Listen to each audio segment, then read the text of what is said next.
अस्सलाम वालेकुम प्यारे बच्चों। आज हम जियोग्राफी का चैप्टर नंबर 5 पढ़ेंगे, नेचुरल वेजिटेशन इन वाइल्ड लाइफ। इससे पहले हमने जो T1 के लिए चैप्टर हमारा था क्लाइमेट, ठीक है, इसको पढ़ा हमने। क्लाइमेट में हमने मानसून के बारे में, रोटेटिंग मानसून क्या है, डिस्ट्रीब्यूशन ऑफ रेनफॉल क्या है, monsoon as a unifying bound, और ये सारी चीज़ें, इसके क्वेश्चन आंसर। तो आज हम इसको थोड़ा देखेंगे, इसकी इंट्रोडक्शन चैप्टर की। नेचुरल वेजिटेशन क्या चीज़ है और वाइल्ड लाइफ क्या है, कौन सी चीज़ें जो हैं फ्लोरा एंड फाउना क्या चीज़ है और उनको सपोर्ट करती है, ठीक है, उसके फीचर्स क्या हैं, लैंड क्या है, सॉइल क्या है, टेम्परेचर कैसे होती है इसमें, ठीक है, उसमें फ़ोटो पीरियड क्या है या प्रेसिपिटेशन, ये सारी चीज़ें हम जा रहे हैं इसको पढ़ने हम। लेकिन उससे पहले हम नेचुरल वेजिटेशन देखेंगे। व्हाट इज़ नेचुरल वेजिटेशन, इस जो है हेडिंग है टॉप हमारा, इसका मतलब क्या है। तो नेचुरल वेजिटेशन क्या होता है कि natural vegetation refers to a plant community. ये एक ऐसी वैरायटी है या प्लांट कम्युनिटी है, इसको हम नेचुरल वेजिटेशन उसको हम कहते हैं, which has ground naturally without human aid, जो कुदरती तौर पर उगती है या जो पेड़ पौधे कुदरती तौर पर पैदा होते हैं और बढ़ते हैं without any interference of human being, जिसमें इंसान की मुदाखलत नहीं होती। इंसान उनको पानी, उनको मिट्टी में लगाना या उनको बीज बोना, इसमें कोई भी इंटरफेरेंस जो है वो इंसान का नहीं होता।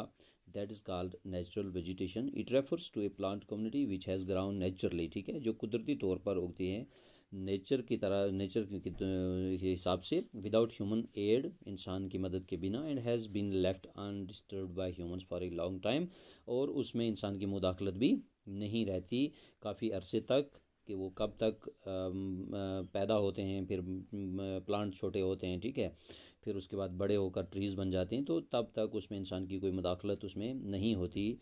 This is termed as a virgin vegetation, और इसको दूसरा नाम क्या कहते हैं हम, नेचुरल वेजिटेशन और विर्जिन वेजिटेशन। तो नेचुरल वेजिटेशन जो हमारा हेडिंग है उसकी मतलब ये है कि it refers to a plant community which has ground naturally without human aid. इतना आप याद रखेंगे कि जो उगते हैं पेड़ पौधे, जो वेजिटेशन होती है बिना इंसान की इंटरफ्रेंस के, बिना इंसान की मदाखलत के, जो पेड़ पौधे उग जाते हैं और वो बड़े हो जाते हैं उसमें इंसान की, और for a long time and has been left undisturbed, और उसमें कोई भी मुदाखलत या उनमें कोई भी डिस्टर्बेंस नहीं होती, किसकी, इंसान की, काफ़ी अरसे तक, उसको हम नेचुरल वेजिटेशन कहते हैं। लेकिन अब हम इसमें देखते हैं कि 10 कल्टीवेटेड क्रॉप्स, लेकिन इसमें यह भी मेंशन किया गया है कि जो काश्तकारी होती है, जैसे हम फसल बोते हैं, शाली की है, मक्की है, गंदम है, एंड फ्रूट्स, ठीक है, orchards form part of vegetation, ये भी एक हिस्सा है किसका, वेजिटेशन का, बट नॉट नेचुरल वेजिटेशन, लेकिन ये नेचुरल वेजिटेशन में नहीं आती। इसमें इंसान की मुदाखलत होती है, इंसान की मदद के बिना ये चीज़ें नहीं हो सकती। चाहे आपका फ्रूट्स ग्रोइंग है, हमारा क्रॉप ग्रोइंग है, तो ये सारी चीज़ें इससे बाहर होती हैं नेचुरल वेजिटेशन से, ठीक है। Thus cultivated crops and fruits orchards form part of vegetation but not natural vegetation. तो दूसरा यहाँ पे definition, do you know, virgin vegetation किसको हम कहते हैं, विच आर प्योरली इंडियन, ठीक है, जो हमारे हिंदुस्तान में स्पीशीज़ जो उगती हैं पेड़ पौधों की, जो यहीं पे पैदा होती हैं और बढ़ती हैं, उनको हम कहते हैं virgin vegetation. Which are purely Indian are known as endemic or indigenous species. क्या नाम है इनका, एंडमिक, ENDEMI से, endemic or indigenous species, but those which have come from outside, लेकिन कुछ ऐसे नस्ल के पेड़ पौधे होते हैं या कुछ ऐसी वेराइटीज़ होती हैं प्लांट्स में या फ्लावर्स में जो हम बाहर से लाते हैं हिंदुस्तान में, are termed as exotic plants. उनको क्या बोलते हैं हम, एक्जॉटिक प्लांट्स। जैसे आप टुलिप गार्डन में देखें तो वहाँ पे पूरी दुनिया के जो है ना वो फूल, जो इकसाम, पूरी दुनिया के फूलों की इकसाम है वहाँ पे, ठीक है, लाखों के हिसाब से हम टुलिप गार्डन में जो प्लांटेशन, हमारी जो प्लांट्स होते हैं, ठीक है, तो इसमें क्या है कि वो पेड़ पौधे या वो फूलों की इकसाम या वो वेजिटेशन जो बाहर से हम जिनकी इकसाम को लाते हैं उनको एक्जॉटिक प्लांट्स कहते हैं। और विर्जिन वेजिटेशन होती है which are purely Indian are known as endemic or indigenous species. ये थोड़ी सी जनरल नॉलेज है आपको समझने के लिए, ठीक है, यहाँ तक आपको समझ आया। तो स्टार्टिंग हमारे यहाँ देखते हैं हम कि कहता है, have you observed the type of trees, bushes, grasses and birds in the fields and parks in and around your school. Are they similar or are they variations? There are variations. India being a vast country, you can imagine the types of bioforms available throughout the country. तो हिंदुस्तान में अगर हम नज़र देंगे सिर्फ अपने ही आसपास में, ये कहता है अपने पड़ोस में अगर आप देखेंगे तो वहाँ पे आपको ट्रीज़ नज़र आएंगे, बुशेस नज़र आएंगी, ग्रासेस एंड बर्ड्स नज़र आएंगे, खेतों में, आपके घर के पास जो पेड़ हैं उन पे, पार्क्स में, आपके स्कूल के इर्द गिर्द। तो ये क्या है, आर दे सिमिलर। आप फिर उनमें क्या करेंगे, डिफ्रेंशिएट देखेंगे, उनके जो वेरिएशन देखेंगे, उनमें जो बदलाव होगा क्या वो एक जैसे हैं या उनमें कोई बदलाव है, वो अलग अलग है। India being a vast country, Hindustan एक ऐसा बड़ा मुल्क है, लंबा चौड़ा या इतना बड़ा मुल्क है, you can imagine the type of bio forms available through out the country. पूरी दुनिया में आप देखेंगे, इस पूरी हिंदुस्तान में, पूरी कंट्री में मुख्तलिफ इकसाम के यहाँ पेड़ पौधे या बाकी जो लिविंग थिंग्स हैं वो सारी में डिफरेंट मुख्तलिफ किस्म के, बहुत ही उसमें आपको डिफरेंट वेराइटीज़ की चीज़ें देखने को मिलेंगी। तो our country India is one of the 12 mega biodiversity countries.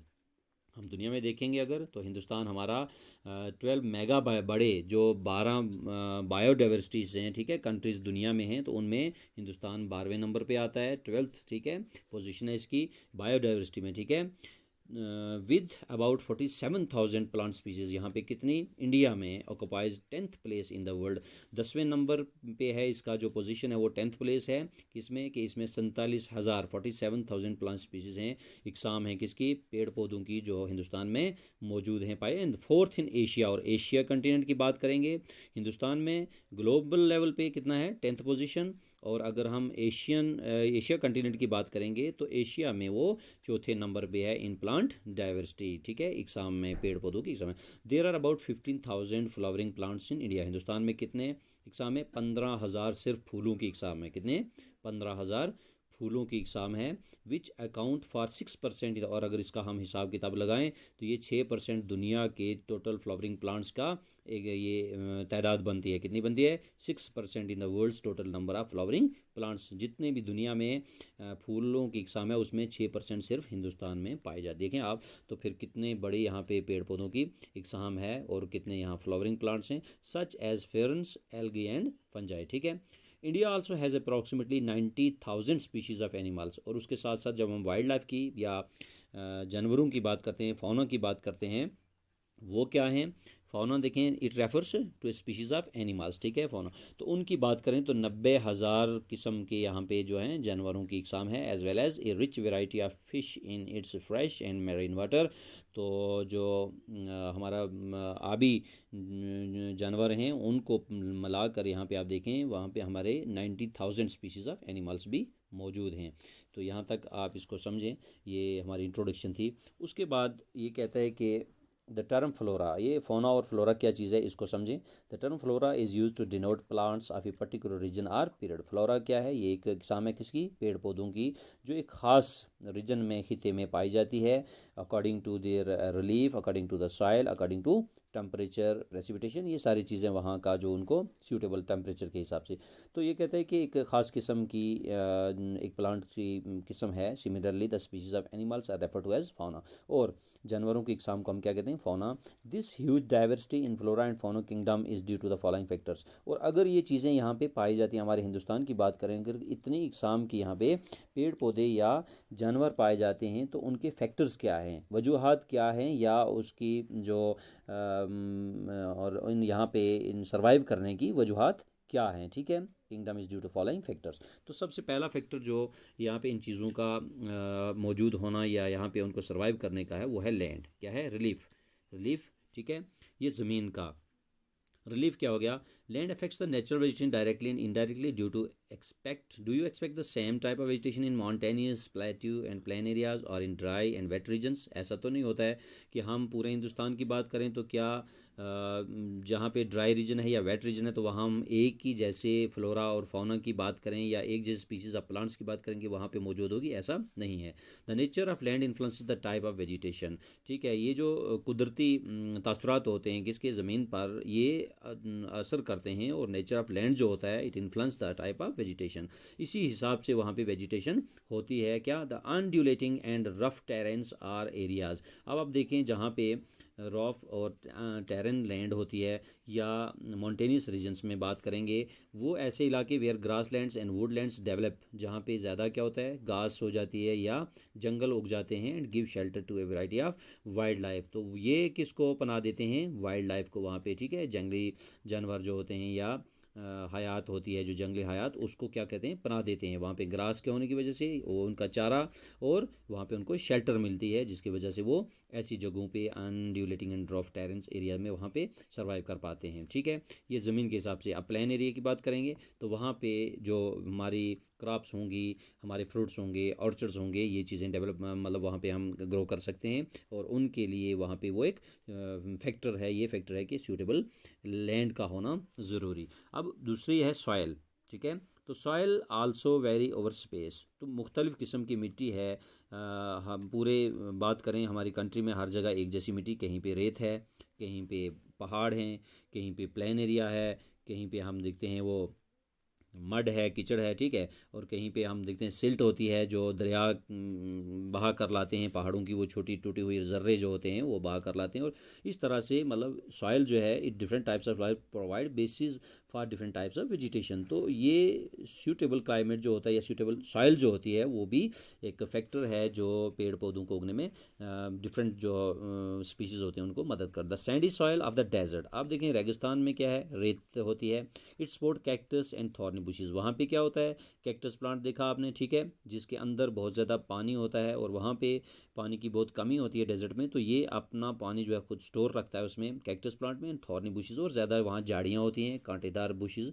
While wet marshy deltaic soil supports mangroves and deltaic vegetation. और अगर हम देखें जहाँ पे बरसात बारिश ज़्यादा होती है, वहाँ पे वो क्या सपोर्ट करते हैं, वहाँ मैंग्रोव्स होते हैं, ठीक है, और डेल्टिक वेजिटेशन होती है, ठीक है, मैंग्रोव फॉरेस्ट आपने पढ़ा वहाँ। The hill slopes with some depth of soil have conical trees, और आप देखेंगे जहाँ पे हिली एरियाज़ है, पहाड़ी थोड़ा सा ऊंचाई पे होते हैं, स्लोपी एरिया होता है, ठीक है, ढलवान वाले, तो वहाँ पे क्या होता है, some depth of soil have conical area trees, वहाँ पे बड़े बड़े ये दरख्त आप देखें यहाँ पे हमारे कश्मीर में, हाँ, ये देवदार हो गया, चीड़ हो गया, ठीक है, तो इस तरह के जो दरख्त हैं वहाँ पे उगते हैं। तो सॉइल भी एक फैक्टर है, और रिलीफ जो है ज़मीन का कैसा होना, और मिट्टी का भी ये जो है फैक्टर, वो ये इसमें बहुत बड़ा एक काम अंजाम देता है कि वो वहाँ पे मिट्टी कैसी है, वहाँ का टेम्परेचर कैसा है, आगे हम पढ़ेंगे। यहाँ तक आपको मुझे उम्मीद है ये समझ आया होगा, और इसको आप